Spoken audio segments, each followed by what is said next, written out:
Það loksins sigur, eða ég segi loksins, ég meina, í þriðja leik, hljóta að vera sáttur með þetta? Já, ógeðslega sáttur, ógeðslega glaður. Hvað að skapa þetta fyrir þínar stúlkur hér í dag? Hvað segirðu? Hvað að skapa þetta fyrir þínar stúlkur í dag, heldurðu?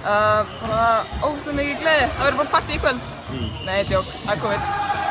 En, við erum bara ógeðslega glaðar og, við náttúrulega byrjum fyrstu 2 leikina bara, fyrir leiknum bara eins og hlustu sveindir í rauninni.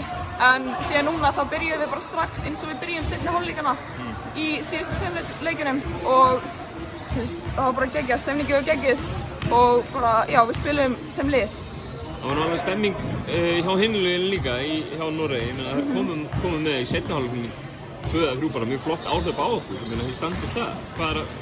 Hver er lykillinn á bak við að standa svona áhlaup? Bara liðsheild og standa saman sem lið og hafa gaman. Við ákvæðum það bara, það er sama hvað gerist, bara hafa gaman, styðja hver aðra, hvetja hver aðra. Þriðji leikurinn núna á fyrsti sigurinn komin í vasann. Hvernig finnst þér liðið vera svona að koma saman? Er gaman að spila með þessi stelpum? Það er ógeðslega gaman að spila með þessi stelpum, sko. Það er bara, við erum bestu vinkonur og já, þetta er bara ógeðslega gaman. Danmörk á morgun, hafið þið eitthvað að kíkja á þær? Já, við horfum á þær á móti Íslandi, eitthvað smá. Og já, það er vítafundur á morgun, við þá tölum við örugglega Danna og hvernig við erum að tækla þá. Og já, við erum bara ætlum að mæta tilbúnar í það líka og byrja svona eins og við byrjum í dag. Frábært, takk.